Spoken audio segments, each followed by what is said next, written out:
My daughter-in-law and her family had already finished their anniversary dinner when I arrived. She smiled and said lightly, "Oh, you're late. Are you paying the bill?" "Yes, of course," I replied. My son let out a brief laugh. "You're still as scatterbrained, Eleanor, as ever. How did you manage to be late?"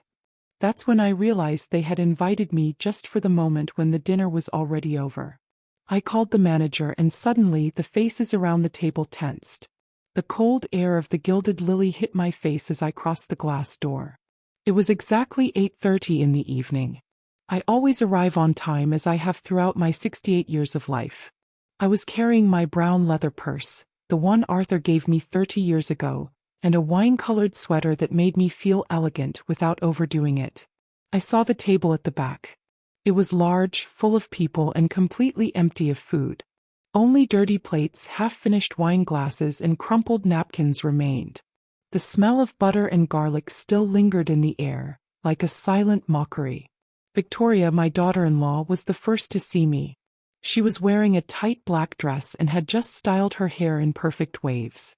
She looked at me with those green eyes that I once found beautiful and smiled. But it wasn't a warm smile. It was one of someone who had just won something. "Oh, you're late," she repeated with a laugh almost musical. "Are you paying the bill?" Her sister Tiffany burst out laughing. Christopher, my only son whom I raised alone after cancer took his father, didn't even stand up to greet me. He stayed slouched in his chair, arms crossed, looking at me as if I were a nuisance. "You're still as scatterbrained, Eleanor, as ever, Mom," he said in a tone he had learned from Victoria, a mix of mockery and pity. "How did you manage to be late?"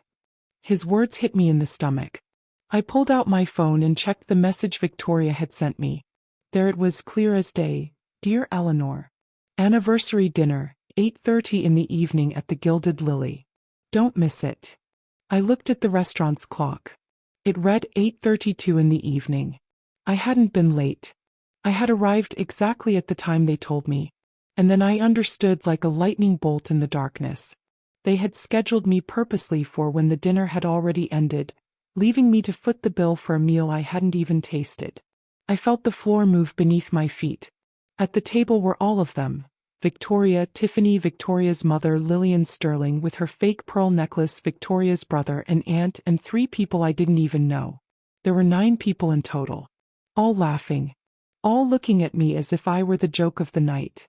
The server approached with a tray and placed a small black leather folder in front of me. "The bill, ma'am," he said in a professional voice. I opened it. My hands shook with a slight tremor. $25,000. $25,000 for a dinner I hadn't eaten. Champagne, lobster, goat cheese appetizers with figs, raspberry desserts. All the most expensive items on the menu. Victoria watched me with that confident smile. Christopher avoided looking at me. The others waited in silence. Something inside me, something that had been dormant for 3 years, began to wake up. I closed the bill, took a deep breath, and instead of pulling out my wallet as I had so many times before, I raised my hand and called the manager. "Marcus," I said firmly, "could you come for a moment?" I saw how Victoria's smile faltered for just a second. Marcus approached in his immaculate suit and the burgundy tie he always wore. He was the son of Gladys, my former colleague at the accounting firm. A serious, professional man I trusted completely. "Mrs. Vance," he greeted, bowing his head respectfully. "Good evening." "Good evening, Marcus. What time did they make the reservation at this table?" I asked, looking him straight in the eyes. He didn't hesitate. "At 6 in the evening, ma'am. They arrived on time." The silence that followed was so thick it felt like it could be cut with a knife. Victoria stopped smiling. Christopher straightened up in his chair. Tiffany looked at her sister with wide eyes. "And what time did they schedule me for?" I asked loudly so everyone could hear. "At 8:30 in the evening, as far as I understand," Marcus replied. "Exactly," I said. My voice sounded firmer than it had in years. Then Marcus added something I knew he would say, something we had discussed a week before. "Mrs. Vance, your permanent exclusive table has been ready since 6 in the evening. We were waiting for you." I saw the color drain from Victoria's face. "Permanent table?" she murmured. Of course, Marcus replied with total naturalness. Mrs. Vance is a shareholder in this restaurant. She has had 15% for 10 years. In that moment, as their faces went pale, I knew everything was about to change. But what they didn't know was that this was just the beginning. If you want to know how I got to this point, how I went from being this scatterbrained Eleanor mother-in-law to the woman who gave them the hardest lesson of their lives, subscribe now and follow this story to the end, because what's coming next they didn't see coming. Let me tell you who I really am. For 3 years, I let them call me the old-fashioned mother-in-law, the generous old lady, the scatterbrained Eleanor one. But that was never me. My name is Eleanor Vance. I am 68 years old, and every wrinkle on my face tells a story of work, struggle, and victories that no one gave me. When I was 25, Arthur and I married in a small chapel in Old Town Alexandria. He was a civil engineer. I had just qualified as a public accountant. I had just earned my degree in public accounting. We moved to a 2-room apartment that we paid for together, with second-hand furniture bought at the Georgetown flea market. Christopher was born 2 years later. It was the best day of my life. I worked throughout my pregnancy and went back to the office when he was only 3 months old. Not because I wanted to, but because we needed to. Arthur earned well, but we wanted to give our son a better future, and we did. For 40 years I worked at Miller & Company. Accounting, a prestigious accounting firm in the financial district. I started as an assistant and ended up as a senior accountant, with a salary that many men envied. I managed accounts for important companies. I was never late. I never made a serious mistake. I earned every dollar that went into my bank account. When Christopher was 14, Arthur began to have stomach pains. We thought it was gastritis. It was pancreatic cancer. They gave him 6 months to live. He lived 8, fighting every day. I paid for everything. Treatments, doctors, experimental medicines. I spent our savings, took out loans, sold my car. But Arthur didn't survive. I became a widow at 41 alone with a son in college and a debt of $52,000. Do you know what I did? I didn't crumble. I didn't give up. I worked twice as hard. I accepted consulting jobs on weekends. I invested in 2 commercial properties that Arthur had left half paid. I finished paying them off in 4 years. Today, those properties generate me $2,400 a month in rent. I paid for Christopher's entire university education. Medicine. 6 years. Every tuition, every book, every material.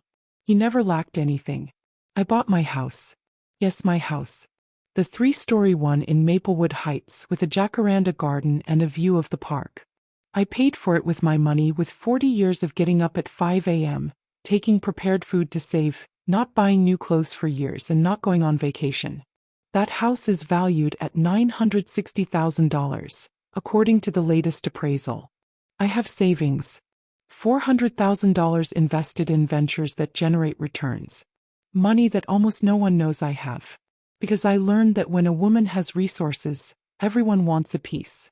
Before he died, Arthur told me something in the hospital, 3 days before closing his eyes forever. Don't confuse generosity with foolishness. Help, but don't empty yourself. I didn't understand those words until 3 years ago when Victoria entered our lives. She saw a lonely widow, a simple mother-in-law who wore the same wine-colored sweater at family gatherings, who cooked a full holiday roast from scratch instead of hiring catering, who arrived by taxi instead of in a new car. What she didn't see was the woman who built a fortune on her own, the accountant who handled millions of dollars for decades, the mother who sacrificed everything for her son. She didn't see my investments, my accounts, or my properties. She saw someone she could slowly pluck. And I let her. For 3 years I stayed silent. Why? Because I loved my son. Because I convinced myself that if I supported them they would be happy, and if they were happy I would be too. How wrong I was.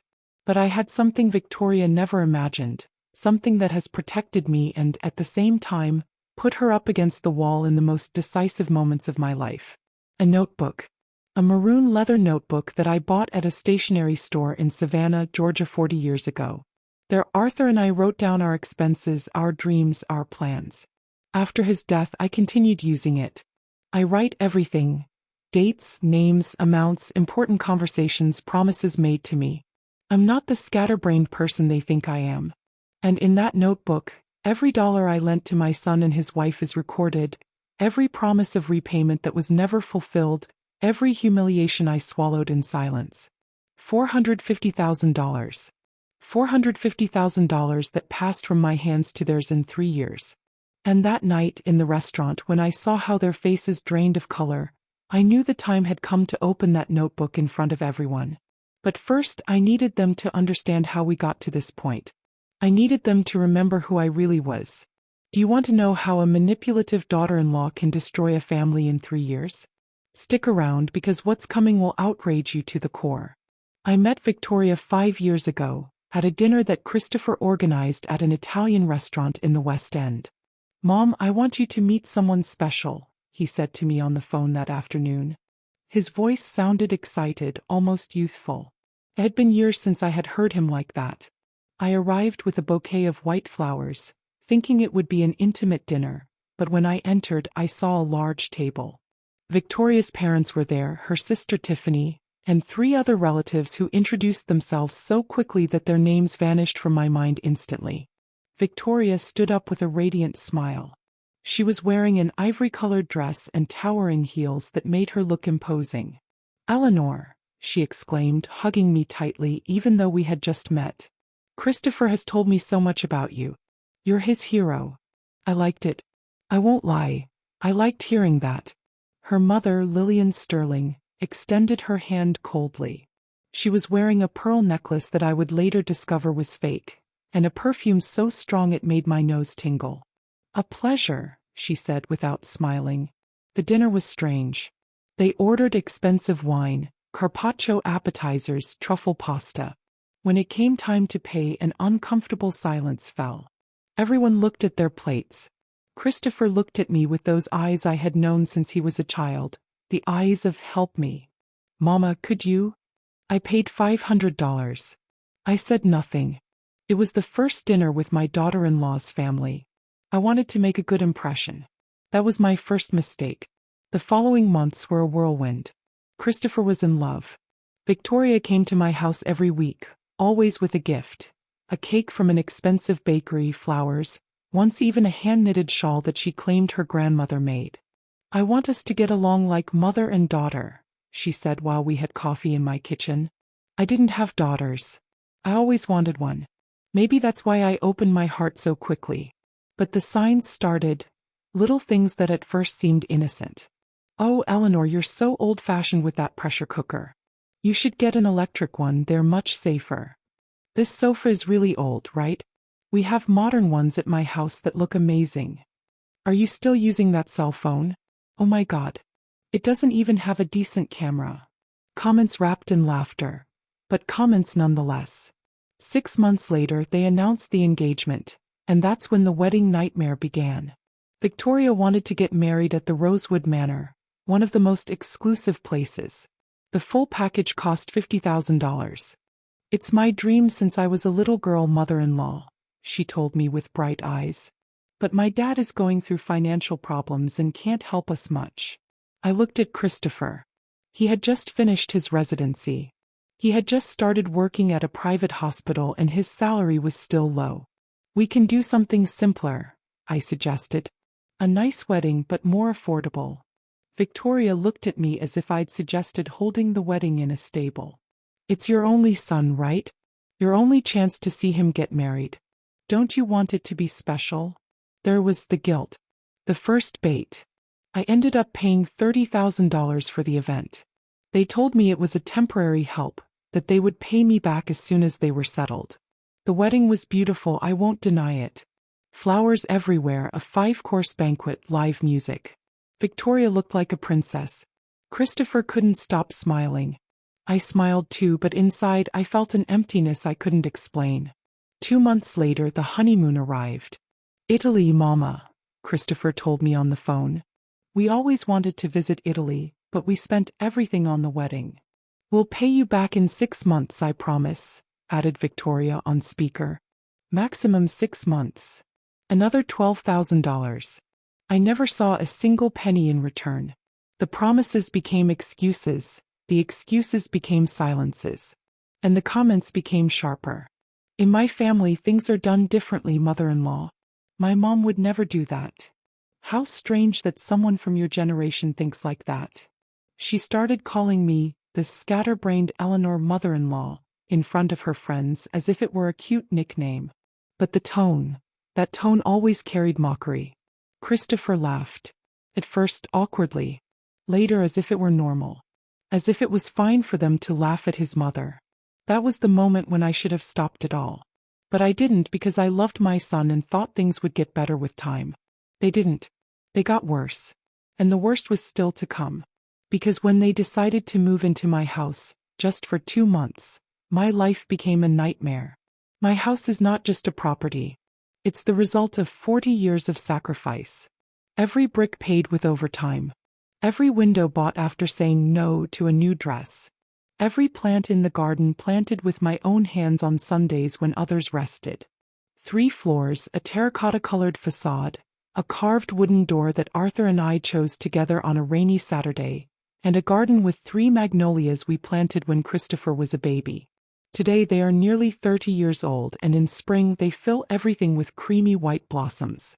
On the first floor, there's a spacious living room with large windows, a dining room for 8 people, a kitchen with a granite counter that I installed 10 years ago, a pantry full of spices I've collected, and a corner with my rosemary, basil, and mint plants. On the second floor, there are 3 bedrooms. The master bedroom was the one I shared with Arthur, and I turned it into my sanctuary after his death.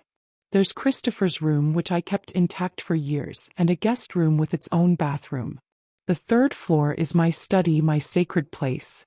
A cedar desk where I keep track of my rental income, bookshelves full of novels and accounting manuals, and a huge window overlooking Mirror Lake Park. I spend my afternoons there with my chamomile tea, reading and watching the sunset. And my most prized treasure, the German wall clock from Abigail Vance, my great-grandmother. It's made of dark wood with bronze inlays and a pendulum that marks the seconds with a tick-tock that soothed me as a child. It's valued at $8,500 according to an appraiser who reviewed it 3 years ago, but for me it's priceless. It's the only thing I have left of her, the woman who taught me that a woman without her own money is a woman without a voice. 3 years ago, one afternoon in September, Christopher arrived unannounced. He had 2 large suitcases. "Mom, we have a problem," he said, leaving them at the door. "The apartment we rented has mold on the walls. They're fumigating it. Can we stay here for 2 months? Just 2 months. Victoria walked in behind him carrying 3 boxes. She didn't even wait for my response. "Oh, mother-in-law, you're saving our lives," she said, kissing my cheek. 2 months and we'll leave, I promise." Those 2 months turned into 14. 14 months during which I lost my home, piece by piece. The first week was still tolerable. They moved into the second floor in the guest bedroom. I stayed in the master bedroom. The third floor was still mine, for a while. But Victoria already had her plans. "Eleanor, this dining room is too dark. Would it bother you if I put lighter curtains?" She didn't wait for my answer. 3 days later, beige curtains were hung on my windows without anyone asking what I wanted. "This living room needs modernization. What do you think if we move these furniture pieces?" The sofa Arthur and I bought when we got married ended up in the service room. In its place appeared a minimalist gray one that she bought on sale. "Oh, this tablecloth is stained, mother-in-law." It was the embroidered tablecloth from my mother. Handmade colorful flowers. 50 years old.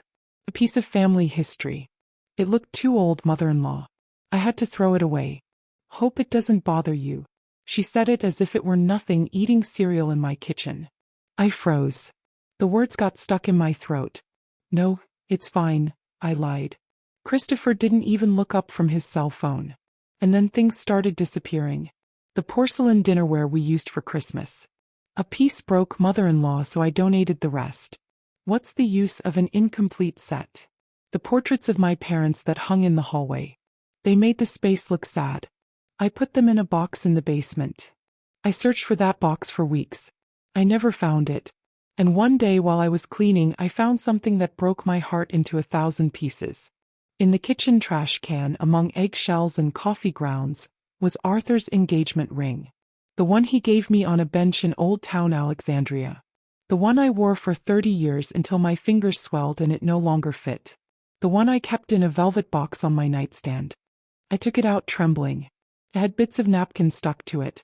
"Sorry, mother-in-law," Victoria said when I asked. "I was cleaning your nightstand and thought it was costume jewelry with no value. You know, so dull, so old. Sorry, was it important?" She looked at me with those green eyes without a trace of remorse. "Do you want me to look for it in the trash?" "I already took it out," I murmured, my voice barely audible. "Good. You should have it cleaned.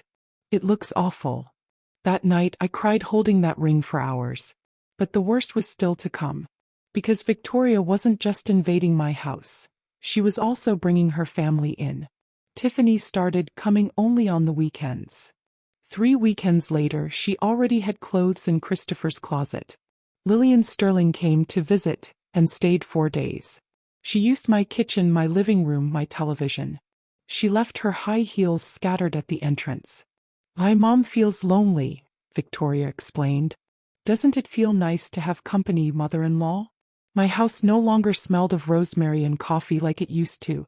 It smelled of Lillian's cheap perfume, Tiffany's hair gel, food I didn't cook. My sanctuary had turned into a free hotel for a family that treated me like an employee. And I still said nothing. Because every time I tried to speak, Christopher repeated the same thing.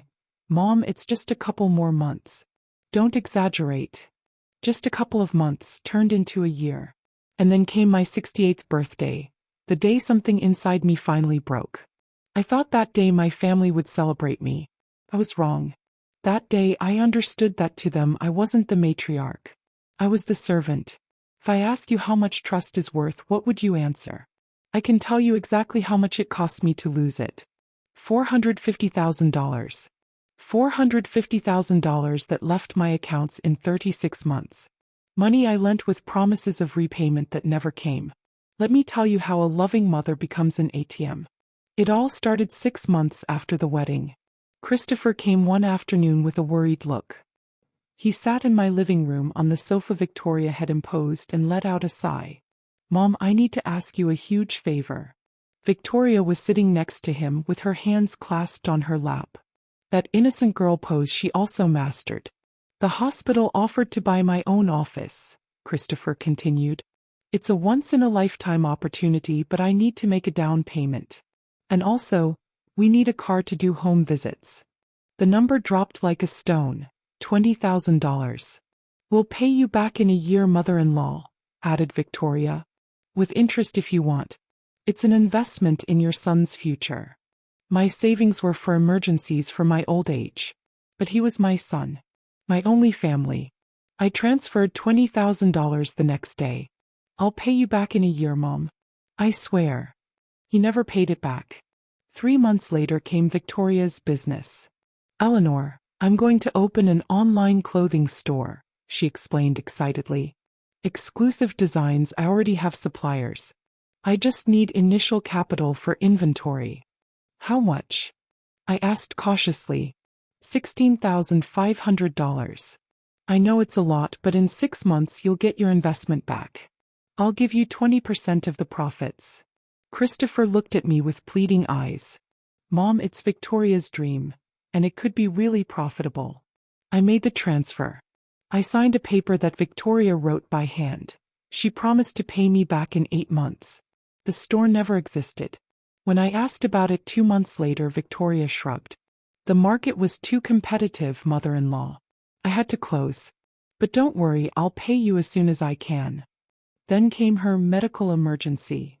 "I have a problem with my nose, mother-in-law," she said one Tuesday morning.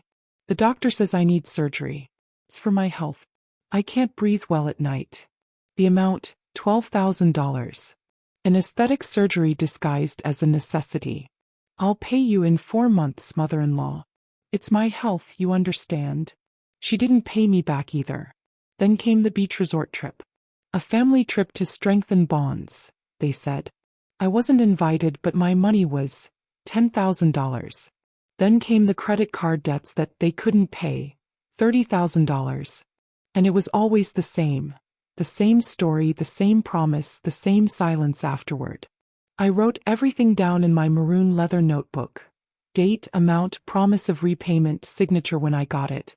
Page after page. Number after number. And every time I asked about the money, I got the same answer. Next month, Mom. Things are tough now, mother-in-law. You're already charging. How ugly. That last sentence was said by Victoria in front of Tiffany. The two laughed. It's her mom. He has to help him. That's what mothers are for, right? But what hurt me the most wasn't the debts. It was seeing them walk out of the Maplewood Heights shopping center one Saturday afternoon. I had just arrived with my groceries, shopping bags, vegetables, fruits. And I saw them, walking out with bags from an exclusive fashion brand. 5 large bags. Laughing. Christopher was carrying 2. Victoria had a new purse hanging from her arm. Tiffany accompanied them with 3 more bags. They saw me. I know they saw me. Victoria looked me straight in the eyes. She smiled. Mother-in-law, what a coincidence. There was an incredible offer, she said, laughing. Jealous. I stood still in the entrance of the parking lot, watching how they got into their car. The car I helped them buy. Luxury bags paid with my money, while I was still using the same brown leather purse from 20 years ago. That night I reviewed my notebook. I made calculations, added, subtracted, projected. If everything continued like this, in 5 years I would have lost all my savings, my investments, my safety net. Everything I had built on my own would end up in the hands of 2 people who didn't see me as a mother or as a human being, but as an endless resource. As an inexhaustible source of money. And then I made a decision. If they could keep secrets, so could I. If they could lie, I could investigate. If they played dirty, I would learn the rules. That night I didn't sleep. The next day I hired a private investigator. He was 42 years old, a former police officer, discreet, methodical, professional. I need to know where my money is, I told him, sitting in front of him in his office. I need to know what they're spending it on. And I need proof. Cost me $15,000. It was the best investment of my life. In 2 weeks, the investigator, Rodrigo, brought me information that shattered my heart but also gave me the perfect weapon. On March 15th, I turned 68. 68 years of work, sacrifice, and building a family with my own hands. I thought that day would be special. How naive I was. Mom, let's have dinner at your place, Christopher said to me a week before. Something intimate, family-oriented. Let's celebrate together. It'll be beautiful, mother-in-law, Victoria added, with that smile that no longer fooled me. I'll help with everything. You just relax and enjoy. On the morning of my birthday, I woke up early. The sun was coming through the window of my room. Outside, the magnolias were starting to bloom. I went down to the kitchen expecting, I don't know what. Maybe a cake. Coffee made. A hug. The kitchen was empty. Christopher and Victoria were sleeping on the second floor. I heard their alarms go off and turn off several times. I made my own coffee. I ate a sweet roll alone, sitting at the dining table. No message. No call. No, happy birthday. Until 11 in the morning when Victoria came down yawning. Oh right. Happy birthday, mother-in-law, she said distractedly, still looking at her cell phone. At 2 in the afternoon she called me into the kitchen. Eleanor, dinner will be here at 7. I invited my family. Just 18 people. Nothing extravagant. 18 people? I asked. I thought it would be something small.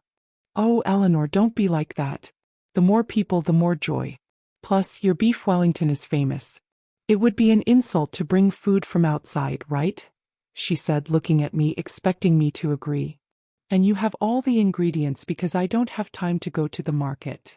I didn't have all the ingredients. At 3 in the afternoon, I was at the market buying beef tenderloin, mushrooms, puff pastry, and prosciutto. Everything needed to make beef Wellington for 20 people. I spent $4,200. I came back carrying bags. No one helped me carry them. I started cooking. I toasted the chiles, roasted the seeds, ground the spices, boiled the chicken, prepared rice, refried beans, and 3 types of dessert because, according to Victoria, her family loved sweets. I stood for 8 hours. Swollen feet. A burning back. Hands smelling of chiles and cinnamon. At 7 the guests began arriving. Victoria's whole family. Lillian Sterling with her suffocating perfume. Tiffany with her boyfriend. Uncles, cousins, friends. People I didn't know filling my living room. No one brought me a gift. No one brought me flowers. "Oh, it smells so good," they shouted as they entered. I served the food. 23 plates. I carried and brought. I arranged silverware. Served tortillas, water, picked up dirty plates. I became the employee at my own party. On my birthday. In my house. Victoria sat at the head of the table. She toasted with wine that I had bought. "To the family," she said, raising her glass. "For being together." Everyone clapped. No one toasted to me. They ate until they were full. Laughed. Took photos. Christopher posted stories on social media. "Perfect family dinner," he wrote. I was in the kitchen washing dishes.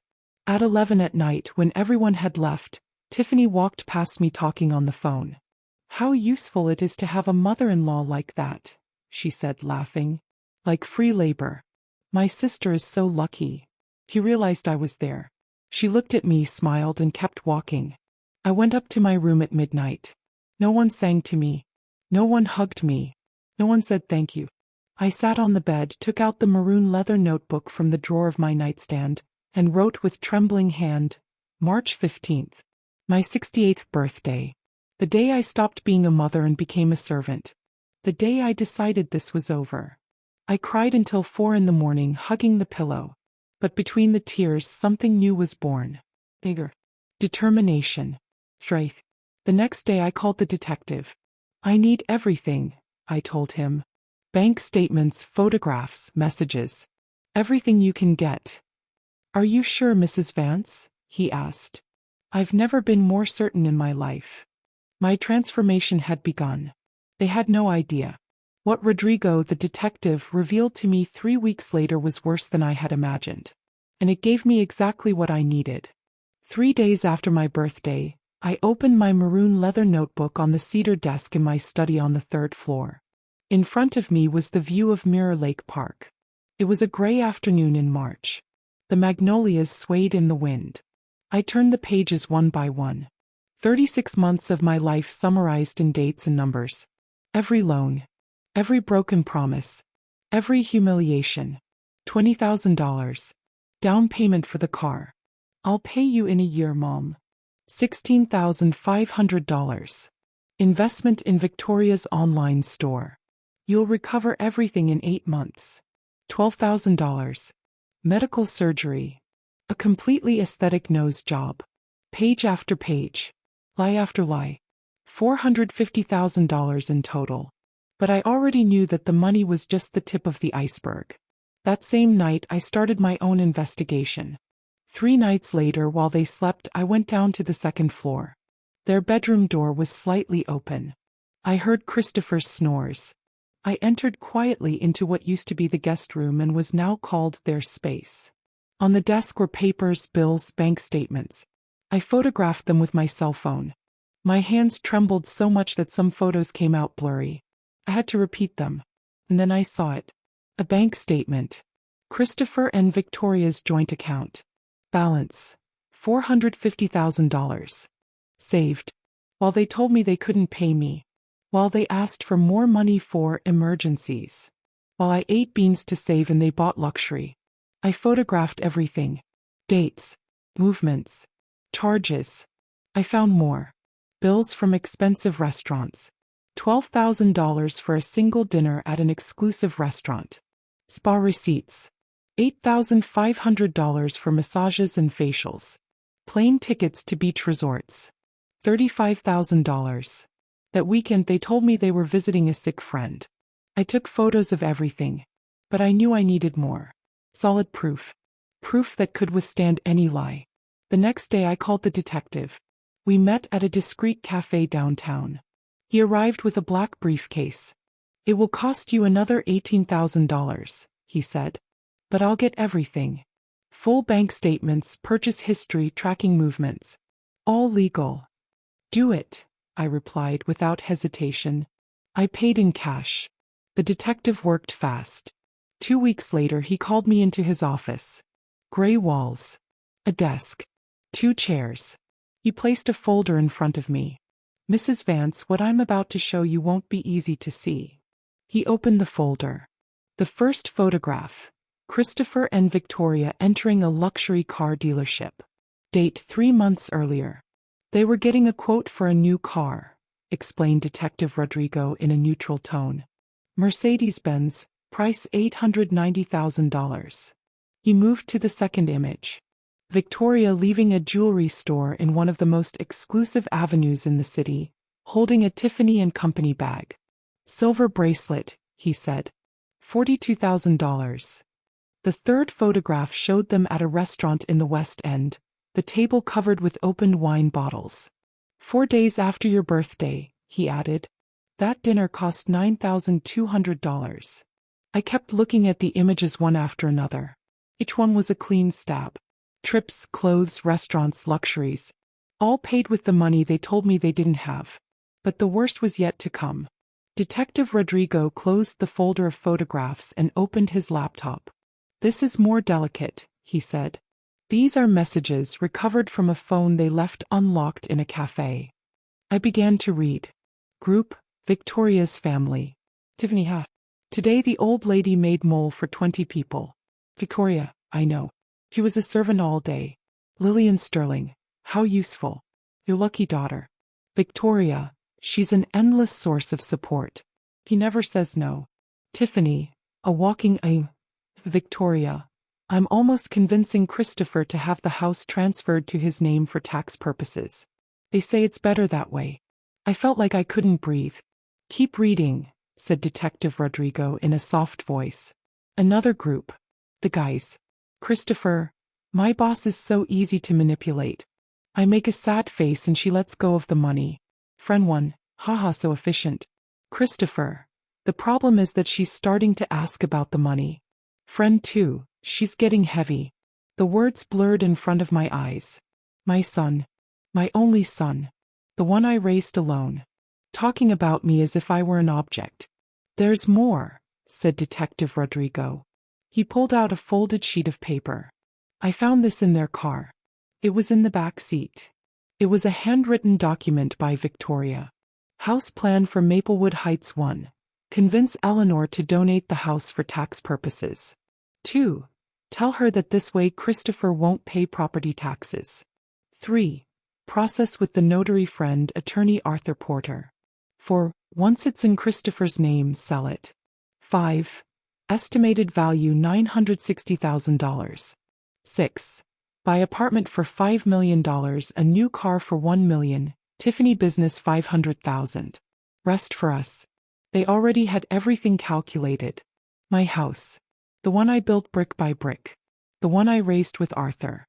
The one that held my whole life. They wanted to take it from me. Mrs. Vance, said Detective Rodrigo, with this, you can start a lawsuit or confront them however you decide. I closed the folder calmly. My heart was beating fast, but my mind was surprisingly clear. Rodrigo, I need one more thing, I said. Tell me. I smiled. For the first time in 3 years, I smiled with true satisfaction. I want to plan the most memorable family gathering of their lives.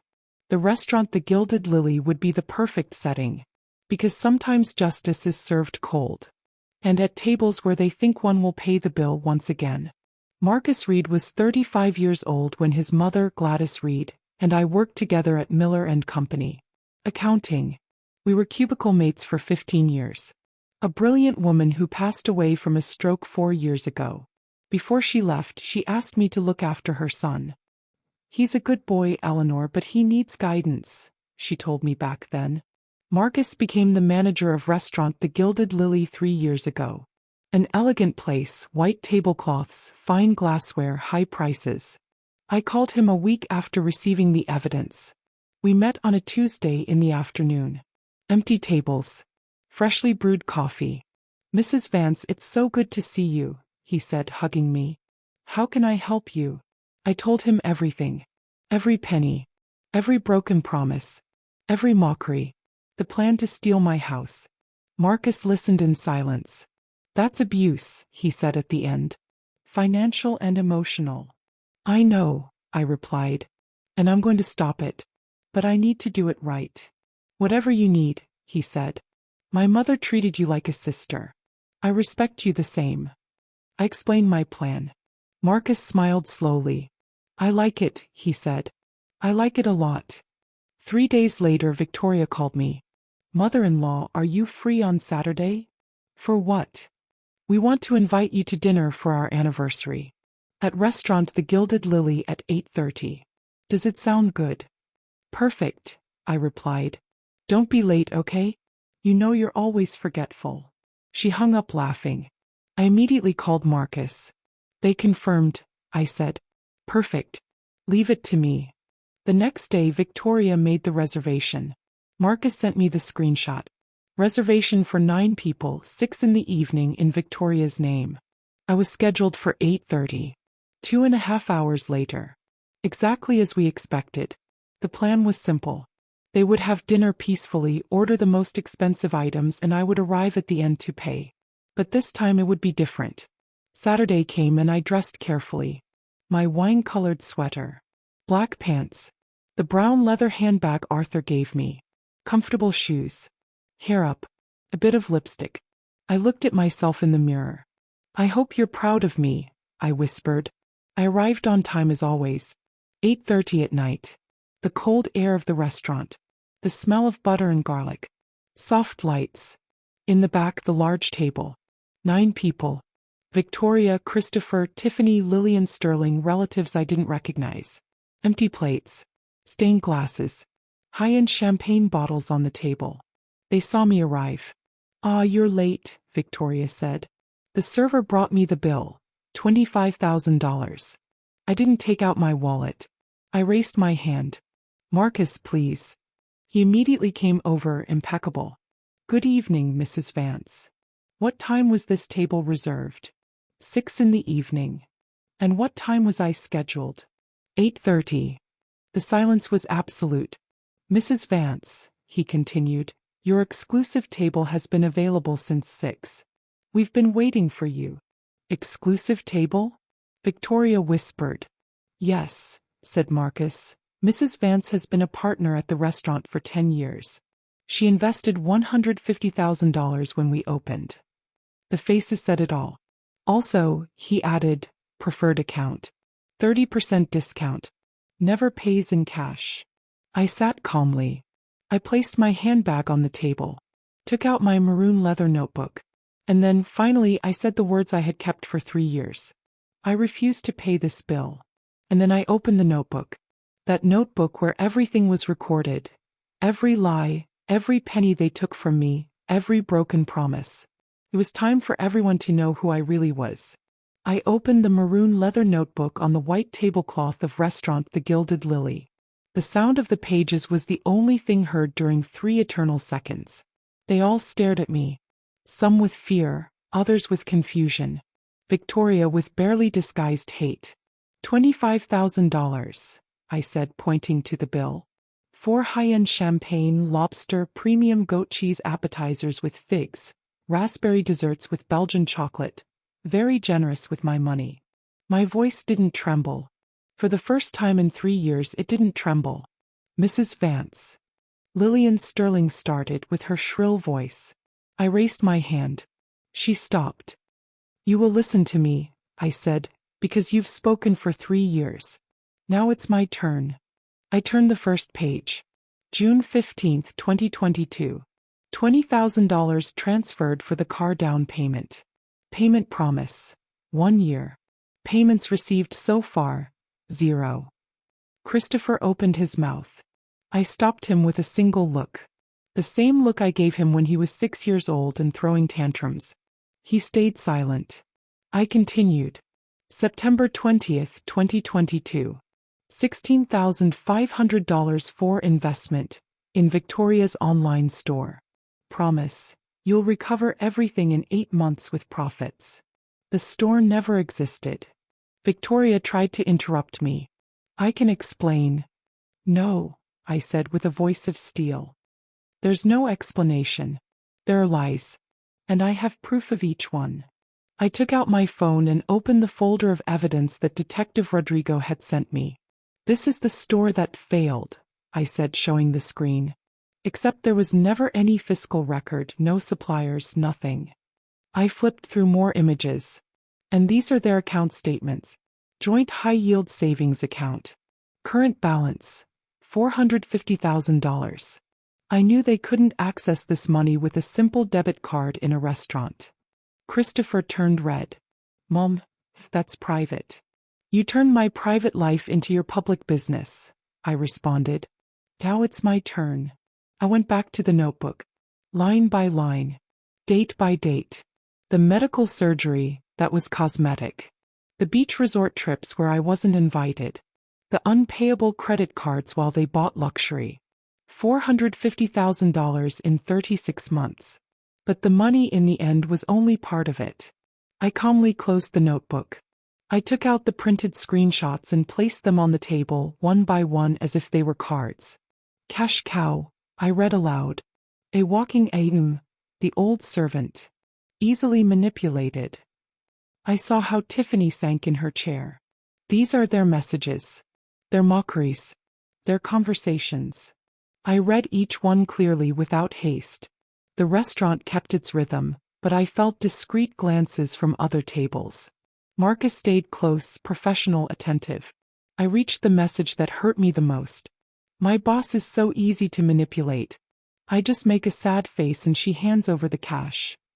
I looked up and stared at Christopher directly in the eyes. Is that how you see me? As someone easy to manipulate? He couldn't hold my gaze. Mom. That message was written by you. I cut him off. Your number. Your way of writing. Your profile picture. Tears started to fall from his eyes, but they weren't from regret. They were from shame. From being caught. Then I took out the last document. Victoria's plan to steal my house. I read it completely. Point by point. $960,000, I said at the end. That's the value of my house. The house I paid for with 40 years of hard work. And you had already decided how to spend it. Victoria exploded. But we're family, she shouted. Families help each other. It's your obligation as a mother. I looked at her without moving. Family doesn't steal, I said in a low but cutting voice. Family doesn't humiliate. Family doesn't lie. Family doesn't make plans to strip a 68-year-old woman of everything she built. I stood up slowly. I refuse to pay this bill. You have $450,000 saved. Use it. We can't, Victoria said immediately. That money is for the down payment on our house. The house you planned to buy with the money from selling mine? I asked. Silence. You have two options, I continued. First, pay this bill with your money, your credit card, your savings. And you have 48 hours to leave my house with all your things, and your entire family. And the other option? Christopher asked with a trembling voice. There is no other option, I said. I searched in my bag and took out a manila envelope. These are legal documents. My lawyer prepared them yesterday. It's a lawsuit for $450,000, plus interest. If you want to avoid going to court, you have 2 weeks to reach a payment agreement. I placed the envelope on top of the $25,000 bill. And about this dinner. I looked at Marcus. He nodded. The restaurant will process your cards, he said in a professional voice. The transaction was declined, Marcus said firmly. It appears the account is restricted or has a daily withdrawal limit. If you cannot pay, I will have to split the bill among the other guests. I saw the panic in Victoria's eyes. The aunt I didn't even know started looking for her purse. Lillian Sterling was glaring at her daughter with fury. You got us into this, she whispered angrily. I turned to leave. Mom, wait. Christopher stood up. Please, can we talk? I stopped. Turned around. I looked at him with a broken heart but with my dignity intact. For 3 years I spoke, asked, begged, trusted, I said. Now there's nothing to talk about. Not even giving me a chance? I gave you 100 chances, Christopher. You chose to throw them all away. Victoria jumped up suddenly. This is ridiculous. You're an old bitter woman who can't accept that your son already has his own family. I laughed. A short bitter laugh. My son did have a family, I replied. He had a mother who loved him, who sacrificed everything for him, and he traded that for a woman who uses him and will destroy him. I walked up to Victoria. We were face to face. You thought I was an old fool, I told her. Easy to manipulate. A cash cow. But what you didn't understand is that women of my generation didn't get here by being fools. We got here by being strong, smart, patient. I took a deep breath. I built a legacy alone. I raised a son alone. I paid debts that would have sunk anyone. And you only know how to take what others build. Victoria was trembling with rage. This won't end like this, she threatened. You're right, I replied. It won't end like this. Because I'm going to get every penny back. And I'll make sure everyone knows who you really are. I grabbed my bag, my notebook, my dignity, and left restaurant The Gilded Lily with my head held high. Behind me I heard shouting, arguments, chairs moving. Marcus caught up with me at the door. Eleanor, he said with a small smile. That was impressive. Thanks for your help, Marcus. I processed their cards, he informed me. They were forced to split the bill among 4 different credit cards. With their primary savings account out of reach, no one had enough individual credit limit to pay $25,000 on their own. I smiled. Outside, the fresh night air filled my lungs. For the first time in 3 years I breathed fully. The battle had only just begun. But that night I had already won something I never thought I'd recover. Myself. The next day Christopher and Victoria showed up with a moving truck. There were no screams or long scenes. They packed in silence as if the air was tired too. Victoria cried exaggeratedly with sobs seeking witnesses. Christopher avoided my gaze. When they carried the last box up he finally spoke. Mom, please. This is a mistake. We can fix this. I stood firm at the door of my house. There's nothing to fix anymore. You have my lawyer's number. From now on, everything will be handled legally. Simple as that. He swallowed as if he couldn't believe it. Are you going to discard your only family? You broke this family 3 years ago, Christopher, I replied. I'm just accepting what no longer exists. They left. The truck drove off and for the first time in 14 months, my house was finally just mine again. That night I walked through each room. I turned on lights, opened windows, let the fresh air come in and carry away the weight that had stuck to the walls. On the second floor, the room they had occupied was empty, painted white, ready to start over. I decided to turn it into a sewing room. I had always wanted to learn to sew well. Now I could. The next day I hired my lawyer, attorney Patricia Estrada, a 52-year-old woman, serious and precise, the kind that doesn't break with other people's tears. Ms. Estrada, with the evidence you have, we can sue for fraud, financial abuse, and moral damages, she explained in her office. How long would a trial take? 2 years, maybe 3. 2 years of lawsuits, 2 years seeing them in court, 2 years spending my energy on something that had already stolen too much from me. What if we offer a settlement? I asked. We could recover a significant portion. It depends on your willingness to negotiate. We gave them 2 weeks to respond. 10 days later, Christopher called. They agreed to negotiate. We met in Patricia's office. Neutral. Professional. Christopher came alone. Victoria is very emotionally affected, he said. I listened to him and thought the obvious. She wasn't affected. She was hiding. My client demands $450,000, Patricia started. It's less than what's actually owed, but considering time and legal costs, it's a reasonable amount. We don't have that money, said Christopher weakly. You have $450,000 in savings, I responded. And you can sell the car I helped buy. He fell silent. Also, I continued, you can take out a loan. Just like I had to do when your father died and I was left with debts from his treatment. He signed the agreement. Payments of $2,000 per month for 18 months, with notarized contract and penalties for noncompliance. The first 3 months they paid on time. They sold the luxury car and moved to a small apartment in the West End, 484 square feet with one room. In the 4th month, Christopher showed up at my house. I hadn't seen him since the signing. He looked emaciated, thinner with deep dark circles under his eyes. He stood in front of the gate as if he no longer knew how to approach. "Can I come in?" he asked. "Here is fine," I responded without opening the door. He stayed on the other side like a stranger. "Mom, I need to tell you something." I waited. "Victoria and I are getting divorced." I didn't feel surprised. Deep down I knew. Christopher looked at me with pleading eyes. "Mom, why do you think?" he said bitterly. "Because everything was a lie. Because when the money ran out, so did the love." His voice cracked and he began to cry. "You were right, Mom. About everything." I felt the urge to open the gate and hug him like when he was a child and fell in the park. But he was no longer a child. He was a 41-year-old man who had chosen this path. "I forgive you, Christopher," I said, soft but firm. "Really? But forgiving doesn't mean forgetting. It doesn't mean everything will go back to how it was before." He wiped his tears. "I know. I just wanted you to know that I'm sorry. For everything." I looked at him for one more second. "Did you find out something else?" I asked because I already suspected. He stayed silent for a long moment. "Victoria had a lover," he finally said. 3 years, since before we got married.